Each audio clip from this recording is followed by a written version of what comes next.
అమ్మా సుమతి, లోపల గొడుగుంది పట్టరమ్మా. అక్క, పెదబాబు గారికి గొడుగు కావాలంట. అక్కడుందమ్మా, తీసుకెళ్ళు. నాకు వేరే పనులు, నువ్వే తీసుకెళ్ళి.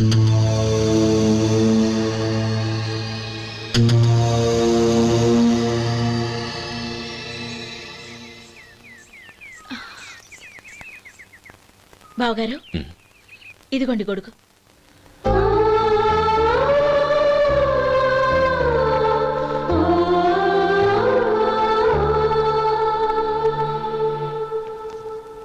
నమస్కారం పెద్దాయన. ఇక్కడేం చేస్తున్నారు? ఏం లేదు, మా ఆఖరి తమ్ముడు శేఖరం డాక్టర్ చదవడం పూర్తయింది. ఇంకో వారం రోజుల్లో వస్తున్నాడు. వాడి కోసం హాస్పిటల్ సిద్ధం చేయిస్తున్నాను. ఎంత మంచి మాట చెప్పారండి. వస్తానండి. మంచిది. అయ్యా, తమరి దయ వల్ల అమ్మాయి పెళ్లి కుదిరింది. అలాగా, మంచిది. వచ్చే నెల 15వ తేదీ ముహూర్తం. ఓహో, తమరు కుటుంబంతో సహా దయచేయాలి. అలాగే. అమ్మా, ఆశీర్వాదం తీసుకున్నా. 10 కాలాల పాటు పిల్లా పాపలతో చల్లగా ఉండమ్మా. మరి మేము వస్తామయ్యా. ఉండండి ఒక్క నిమిషం. అమ్మా సుమతి, దేవుడి దగ్గర ఉన్న కుక్కమరిని తీసుకురామ్మా. అవును, అబ్బాయి ఏం చేస్తుంటాడు? రైస్ మిల్లులో గుమస్తాగా పనిచేస్తున్నాడండి. ఎవరి మిల్లులో? వెంకయ్య గారి మిల్లులోనండి. ఆహా. అమ్మా సుమతి, కుంకుమేదమ్మా?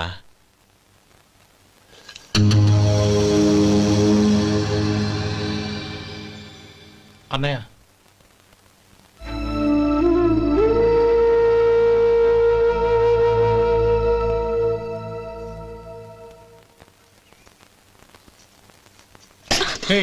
ఏంటిది? వచ్చిన దగ్గర నుంచి చూస్తున్నాను. అన్న ఏం చెప్పినా పట్టించుకోవేంటి? అసలు మా అన్నయ్య గురించి ఏమనుకుంటున్నావు? ఆయన ఏం చూసుకునే నీకు ఎంత పొగరు? గోపి, ఏంట్రా ఆ మాటలు? అమ్మా, నువ్వు లోపలికెళ్ళు.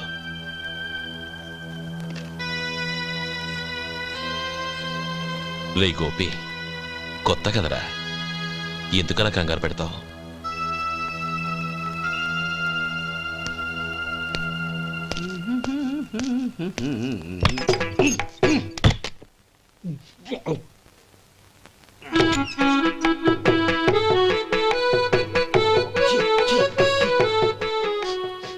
ఏంటయ్యా, ఎలక తెచ్చిన వాసన వస్తుంది?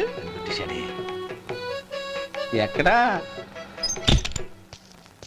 ఇప్పుడే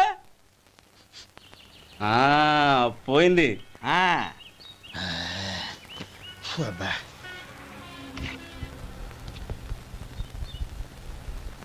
ఏమయ్యా, కాలు ఇలా ఊగుతూ ఉంటే టిఫిన్ ఎలా చేసేది? నా కాలు ఊగడానికి నువ్వు టిఫిన్ చేయడానికి ఏంటి సంబంధం? నేనంటుంది నీ కాలు గురించి కాదయ్యా, మరి ఈ కాలు గురించి. ఆ ముక్క ముందే చెప్పొచ్చుగా. ఉడతలో బిగ్గేసిన తాట్యంకలాగా బొచ్చు నువ్వును. ఒరే సొంటి, ఆడి కింద ఒత్తెట్టు. అలాగే.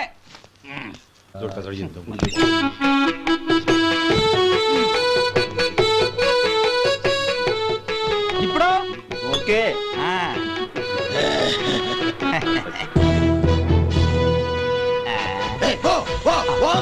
ఎన్నిసార్లు చెప్పాలి నీకు?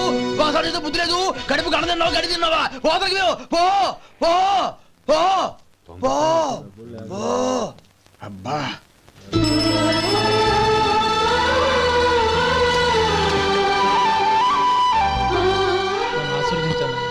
భగవంతుడు నిన్ను చల్లగా చూస్తాడు. ఏంట్రా విషయం? నాకు పోస్టింగ్ ఆర్డర్ వచ్చింది. అలాగా? మన ఊళ్ళోనే నన్ను ఎస్ఐగా అపాయింట్ చేశారు. చాలా సంతోషంరా.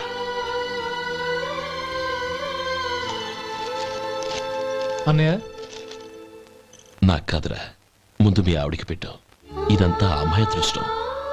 నీకు ఉద్యోగం రావాలని ఎన్ని నోములు నోచిందో, ఎందరు దేవుళ్లకు మొక్కిందో. వెళ్ళి మీ ఆవిడికి పెట్టు.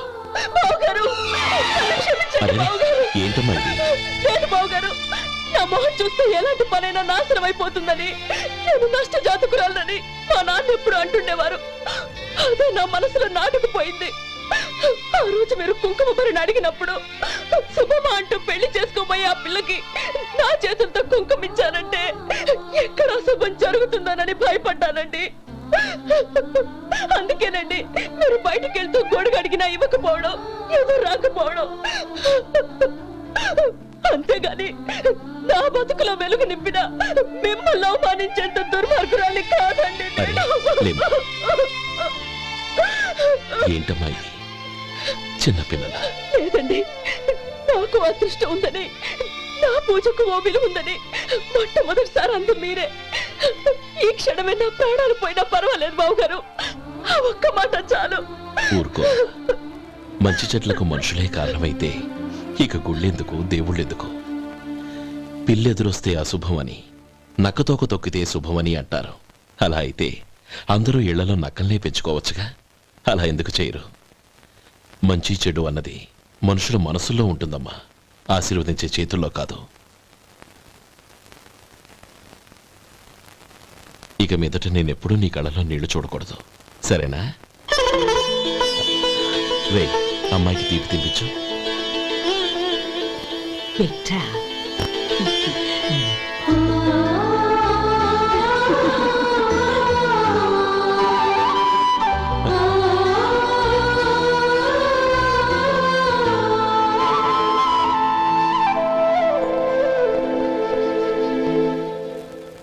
మధు, చిన్నప్పుడు నేను ఒక్కనే కష్టపడుతున్నానని, నాకు సాయంగా ఉండాలని చదువు అవ్వలేదన్న వంకతో చదువు మానేశావు. ఇప్పుడు నీ తమ్ముళ్ళిద్దరూ అభివృద్ధిలోకి వచ్చారు. మరుదులిద్దరికీ మంచి ఉద్యోగాలు వచ్చాయి. తన భర్త మాత్రం అలాగే ఉన్నాడని నీ భార్య బాధపడదు. చూడు మధు, చదువుకున్నోళ్లే వృద్ధిలోకి రావాలని ఏమీ లేదు. కృషి పట్టుదల ఉంటే ఎవరైనా ఏదైనా సాధించవచ్చు. నీకు తెలివితేటలున్నాయి. నువ్వు తలుచుకుంటే కానిదంటూ ఏదీ లేదు. పైగా నీకు సాయిగా మేమందరం ఉన్నాం. ఎవడ్రా వాడు? ఇన్నాళ్ళుగా వ్యాపారం చేస్తున్నాను, నిన్నగాక మొన్న వచ్చినోడు వాడు నాకు పోటీయా? వాణ్ణి పెరగనివ్వకూడదు. వాణ్ణి ఇక్కడికి రప్పించండి, నేను మాట్లాడతాను.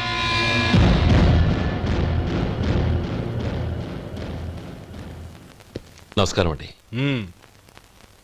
రమ్మన్నారంట? నీ పచ్చళ్ళ కంపెనీ మూసేయాలి. నీకెంత కావాలి? 5 లక్షలు ఇస్తాను, చాలా? 5 లక్షలు కాదు, 50 లక్షలు ఇచ్చినా నా కంపెనీ మూయడం జరగదు. బాగా ఆలోచించుకొని చెప్పు. ఈ వ్యాపారంలో పుట్టి పెరిగినోణ్ణి, నాతో పోటీ పడకు. నా చేతి కింద 6,000 మంది పనిచేస్తున్నారు. ఆంధ్ర మొత్తం నాకు బ్రాంచులు ఉన్నాయి. నేనే మార్కెటింగ్ చేయలేకపోతున్నాను. ఆఫ్టర్ ఆల్ ఒక కుటీర పరిశ్రమలా పెట్టుకొని నువ్వెలా మార్కెటింగ్ చేయగలవు? 6,000 మంది వర్కర్స్ని పెట్టుకుని ఆంధ్ర మొత్తం బ్రాంచీలున్న మీరే నా కంపెనీ చూసి భయపడుతున్నారంటే నా సరుకులో నాణ్యత ఉందనేగా. ఆ నాణ్యత ఉన్నంత వరకు నాకెవరూ పోటీ కాదు. ఈ ప్రపంచంలో నేను ఎక్కడైనా మార్కెట్ చేయగలను. వస్తాను.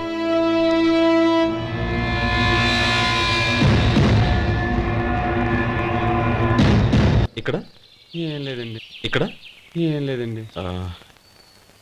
ఇప్పుడు ఊపిరి పీల్చి బిగ్బట్టు, నెమ్మదిగా వదిలి. ఓకే, లే, నెమ్మదిగా ఇలా వచ్చి కూర్చో. ఏం లేదు, మామూలు కడుపు నొప్పే. ఈ టాబ్లెట్స్ 3 రోజులు వాడు. ఎలా వాడాలో ఇందులో రాశాను. Token number 29. టౌన్ డాక్టర్ భయపెట్టేశాడు, ఆపరేషన్ అది ఇదని.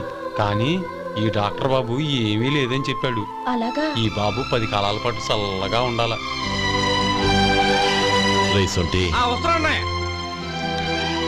రే, భగవంతుడి దయ వల్ల తమ్ముడు హస్తవాసి మంచిదని అప్పుడే పేరొచ్చిందిరా. తమ్ముడిని దగ్గరుండి జాగ్రత్తగా చూసుకో. పని హడావుల్లో పడి వేళకి భోంచేయడము. అబ్బే అదే లేదన్నయ్య. 1 గంటకల్లా పేషెంట్ కట్టు, భోజనం పెట్టు.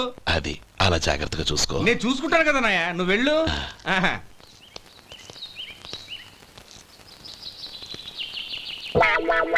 అయ్యో, ఏంటయ్యా ఉంటున్నాడా ఈ దెబ్బలు? ఏదైనా యాక్సిడెంటా?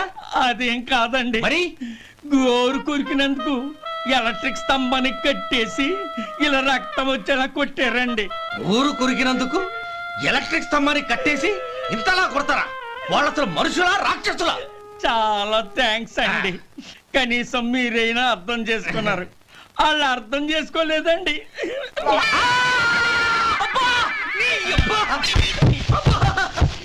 గోరు కొరకడం అంటే ఇదా? నిన్ను కొట్టడం కాదురా, నిలువురా నరికేయాలి.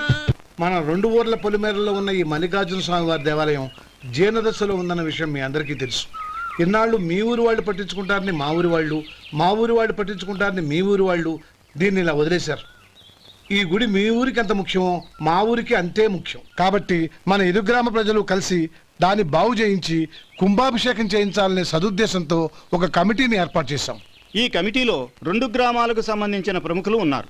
కమిటీ ప్రెసిడెంట్గా ఎవరిని ఎన్నుకోవాలనే విషయంలో శ్రీ గోపాలరావు గారి పేరు, శ్రీ లక్ష్మీపతి గారి పేరు పరిశీలనలోకి వచ్చాయి. అందువలన మేమందరం బాగా ఆలోచించి తర్జన భర్జనలు చేసిన మీదట శ్రీ గోపాలరావు గారే అన్ని విధాలా ప్రెసిడెంట్ పదవికి అర్హులని ఈ కమిటీ నిర్ణయించడం జరిగింది.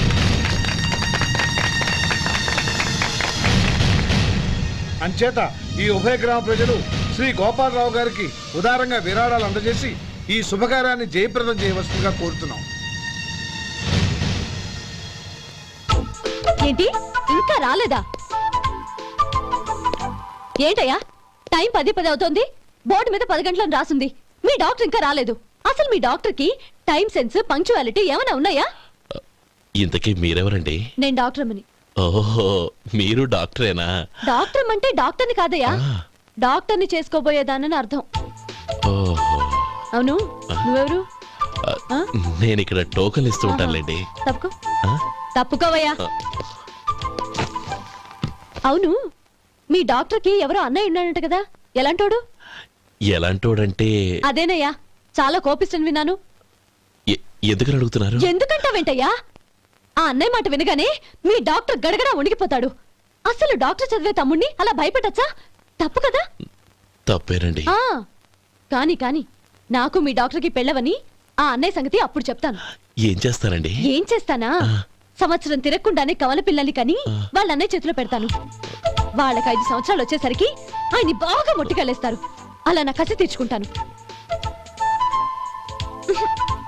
ఈ డాక్టర్ ఎప్పుడు వస్తాడో ఏంటో. అది సర్లే కాని నువ్వు పని చేయి.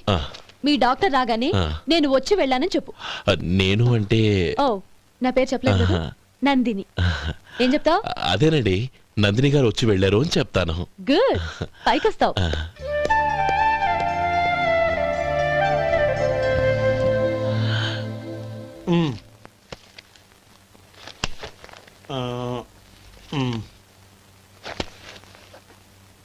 దీంతో మొత్తం 4,98,200 అయ్యాయి. పోతే నువ్వు ఇచ్చినంత ఇవ్వలేకపోయినా ఈ దైవకార్యానికి నా వంతు చందా 1800. దీంతో మొత్తం 5 లక్షలు పూర్తయ్యాయి. సరేరా, నేను ఈ డబ్బు తీసుకుని పట్నం వెళ్ళి బ్యాంక్ లో వేసి వస్తాను. అలాగే, నేను నీతో వద్దాం అనుకున్నాను రా, అనుకోకుండా సాయంత్రం ఇన్స్పెక్షన్ వచ్చింది. పర్వాలేదులే, వెళ్ళొస్తాను.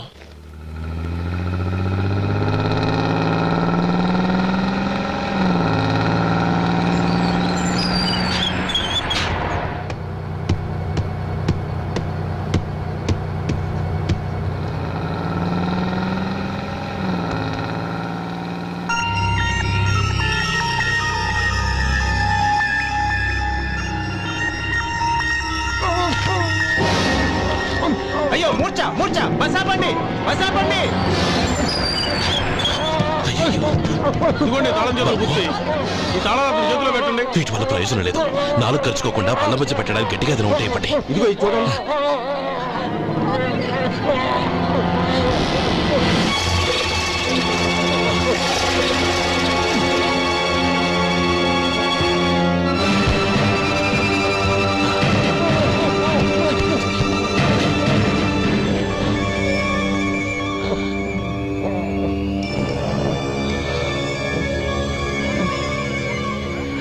మీరు వెళ్ళి మీ సీట్లో కూర్చోండి, కొంచెం గాలాన్నివ్వండి.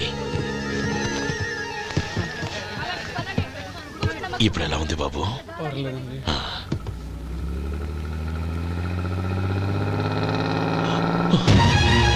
అయ్యో, నా బ్యాగ్ ఎవరైనా చూసారా? అందులో 5 లక్షలు ఉన్నాయి. నా బ్యాగ్ వెంటనే బస్ ఆపండి. ఎవరిని కింద దిగవద్దు, అందరినీ చెక్ చేయండి. నా అంచనా తప్పు కాలేదు. వాడి మంచితనమే వాడిని దెబ్బకొట్టి మన వాళ్ళని పంపించి గుడి తాలూకు డబ్బు కొట్టేశాడని పోలీస్ కంప్లైంట్ ఇవ్వండి. ఇప్పుడు ఆ స్టేషన్లో ఎస్ఐ వాడి తమ్ముడే. వాడే వెళ్ళి వాడి అన్నయ్యని అరెస్ట్ చేసి వీధుల్లో నడిపించుకు తీసుకురావాలి. అది నేను కళ్ళారా చూడాలి, మనసారా సంతోషించాలి. అయ్యా గోపాలం గారు, మీరు దేవస్థానం సొమ్ము దొంగిలించారని ఎవరో పోలీస్ కంప్లైంట్ ఇచ్చారంట. మిమ్మల్ని అరెస్ట్ చేయడానికి మీ తమ్ముడు గారు వస్తున్నారు.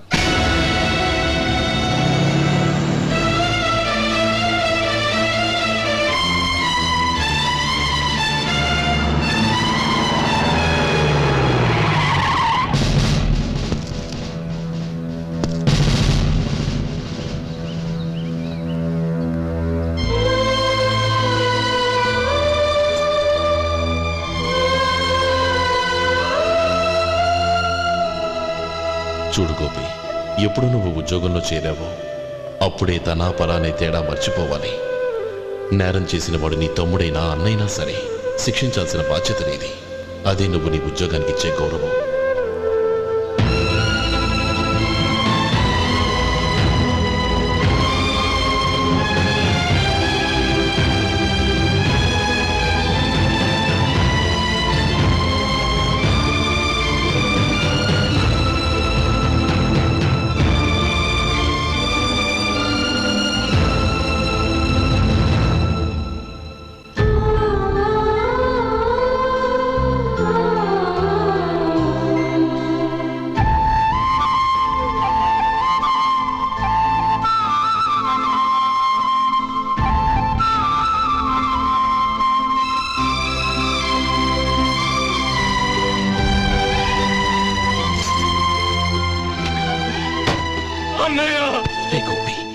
ఏమిట్రా ఇది? నన్ను క్షమించన్నయ్య. నేను కోరి ఉద్యోగుల చేతులు మాట్లాడించమే, కానీ ఇలాంటి పరిస్థితి ఎదురవుతుంది అనుకోలేదు. నా ఒంట్లో ప్రతి రక్త పట్టు నీ భిక్షానన్నయ్య. నిన్ను అవమానపరిచి ఉద్యోగం నిలబెట్టుకునే బదులు నా ప్రాణాలను వదులుకుంటారు, కానీ ఈ పని మాత్రం చేయలేనన్నయ్య.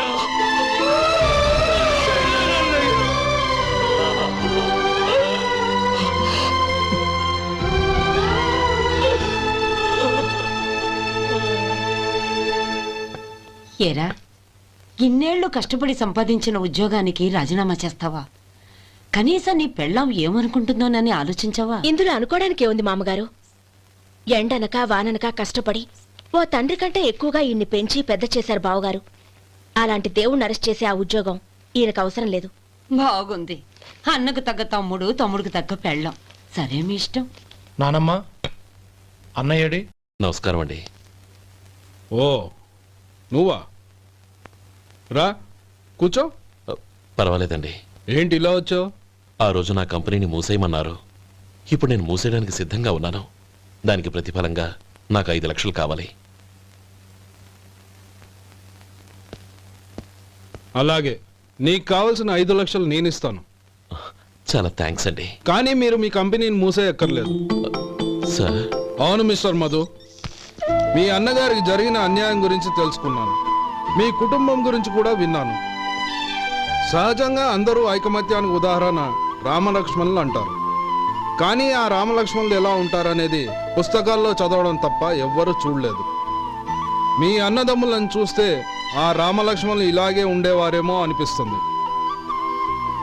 అలాంటి కుటుంబానికి ఇలాంటి ఇబ్బంది రావడం నిజంగా దురదృష్టం. రామునికి హనుమంతుల్లా కాకపోయినా ఏదో ఉడతా భక్తిగా నా వల్ల వీలైన సహాయం ఈ 5 లక్షలు తీసుకో. మీ కంపెనీ పేరు మీదే అన్ని సరుకులు తయారు చేయండి. నేను వాటిని ప్రపంచమంతా మార్కెటింగ్ చేస్తాను. సార్, మీ రుణం ఉంచుకోను, తొందరలోనే తీర్చేస్తాను. స్నేహితుల మధ్య రుణాలేంటి మధు? We are friends.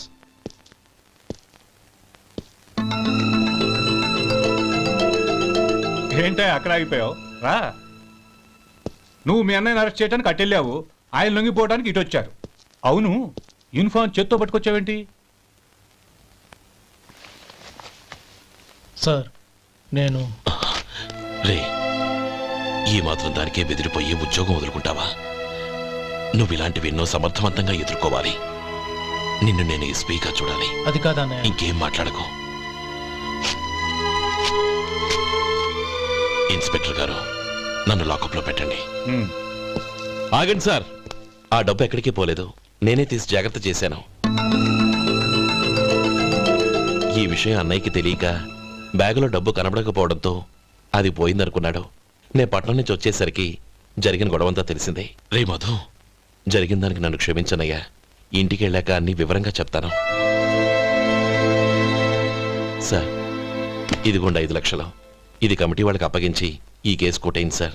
భలే వాడివయ్యా, తీసినప్పుడు ఒక మాట ఆయనతో చెప్పుండొచ్చుగా. అనవసరంగా పెద్ద ఆయన స్టేషన్ వరకు రప్పించావు. Sorry sir. అన్నయ్య, మీరింటికి వెళ్ళండి, నేను లెక్క అప్ప చెప్పేసి వస్తాను. వస్తానండి. అలాగే. ఎలా దెబ్బ కొట్టాలన్నా కుదరటం లేదు. అయినా వీళ్ళకు ఉన్న పళ్ళంగా 5 లక్షలు ఎలా వచ్చాయి? అదే బావా, నాకు అర్థం కావటం లేదు. నీకు అర్థమైతే ఆశ్చర్యపడాలి కానీ అర్థం కాకపోతే ఆశ్చర్యమేముంది? Useless fellow.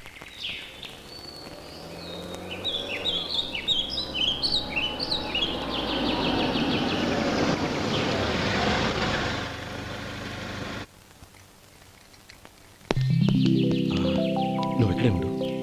అన్నయ్య మూడు ఎలా ఉందో చూసి నేను లోపలికి తీసుకెళ్తాను. ఓకే? అలాగే.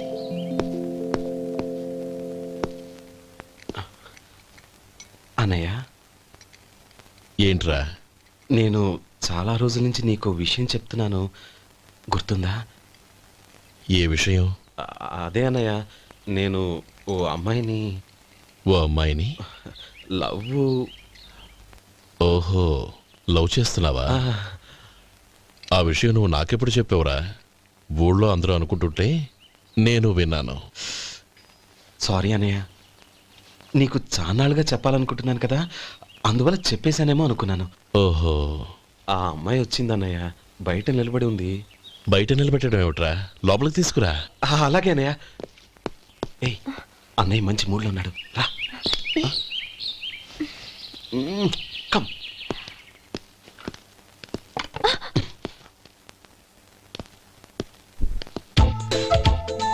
ఎందుకంటావేంటయ్యా? ఆ అన్నయ్య మాట వినగానే మీ డాక్టర్ గడగడ వణికిపోతాడు. అసలు డాక్టర్ చదివే తమ్ముడిని అలా భయపెట్టచ్చా? తప్పు కదా? తప్పేనండి. నమస్కారం. అదేంట్రా, మనిషో పక్కనుంటే నమస్కారం ఇంకో పక్కన ఉంది? అది మర్యాద అన్నయ్య, మర్యాద. ఆహా, అవును, నీ పేరేంటమ్మా? నందిని. ఆ నందిని. నందిని అన్నయ్య. ఏ, ఆ మొక్క తను చెప్పలేదా? పెద్దలంటే మహాగౌరవం అన్నయ్య. మేమిద్దరం ఇంత క్లోజ్ ఫ్రెండ్స్ కదా, ఆయన నాతో కూడా ఎక్కువ మాట్లాడదు. ఓహో, కదా? నాకు మీ డాక్టర్కి పెళ్ళవని అప్పుడు అన్నయ్య సంగతి చెప్తాను. ఏం చేస్తారండి? ఏం చేస్తానా? సంవత్సరం తిరగకుండానే కవల పిల్లల్ని కని వాళ్ళ అన్నయ్య చేతిలో పెడతాను. వాళ్ళకి 5 సంవత్సరాలు వచ్చేసరికి ఆయన్ని బాగా ముట్టిగలేస్తారు. అవును, అమ్మాయి మోహం చూడకుండా నిర్ణయం ఎలా తీసుకోనరా? తలెత్తు.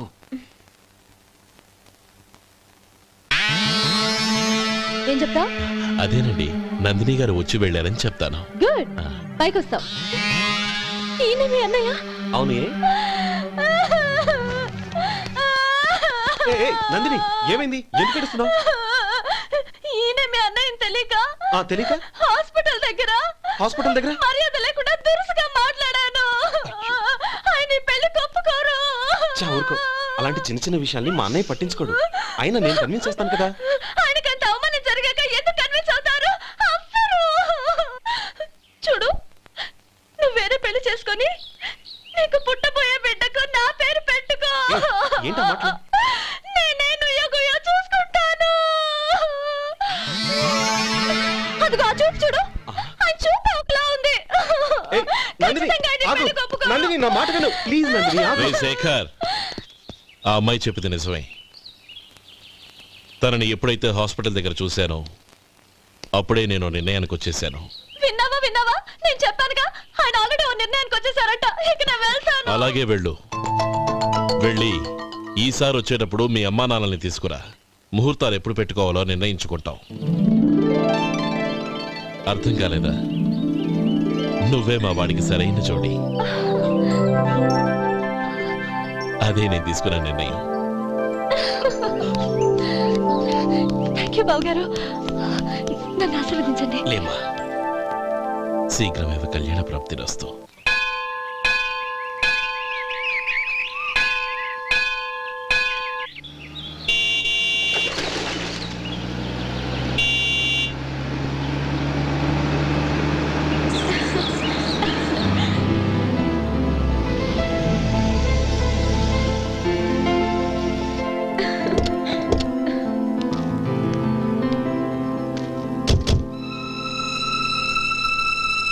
రామా.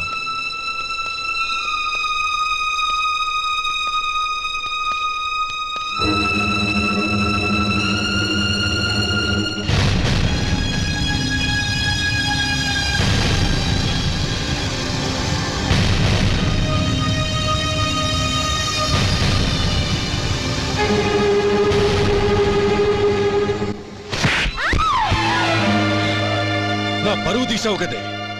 ఒక బెచ్చగాడిని నువ్వు కోరుకున్న వాడికి ఇచ్చి చేసేవాడిని. కానీ నువ్వు ఎవరిని ప్రేమించావో తెలుసా? ఎవడి నీడ సోకితే పంచమహాపాతకాలు అంటుకుంటాయనుకుంటున్నానో వాడి తమ్ముణ్ణి. ఆ రోజు ఆ గోపాలం గడు నిశ్చితార్థం వరకు వచ్చి నా చెల్లెల్ని చేసుకొని వెళ్ళిపోయాడు. ఆ ఆవేశంలో తొందరపడి ఓ పొరుగురు వాడికి నా చెల్లెల్ని ఇచ్చి పెళ్లి చేశాను. ఆ తర్వాత తెలిసింది వాడికి అంతకుముందే పెళ్లి అయిపోయిందని. వాడు పెళ్ళైన వాడైనా పర్వాలేదు, పరమ దుర్మార్గుడు. ఇంకొకరిని ప్రేమించిన దానివేక అని దెప్పి పొడుస్తూ నా చెల్లెలికి మాటలతోనే నరకం చూపించాడు. అటు ప్రేమించిన వాడు దగా చేశాడు, ఇటు చేసుకున్నవాడు కిరాతకుడు. ఇలా చిత్రవధ అనుభవించి అనుభవించి నా చెల్లెలు ఒకరోజు స్టవ్ పేలిపోయి చనిపోయింది. దీనికంతటికీ కారణం ఎవరు? వాడు అన్న. అటువంటి వాడింటికి కోడలుగా వెళ్తావా? ఒక్క మాట చెప్తున్నాను విను. నువ్వు జీవితాంతం పెళ్లి చేసుకోకుండా ఇంట్లో పడినా పర్వాలేదు కానీ వాడి తమ్ముడితో మాత్రం నీ పెళ్లి జరగదు. రేయ్, పురోహితుని రమ్మని చెప్పు. వచ్చే ముహూర్తంలోనే నీకు నందినికి పెళ్లి.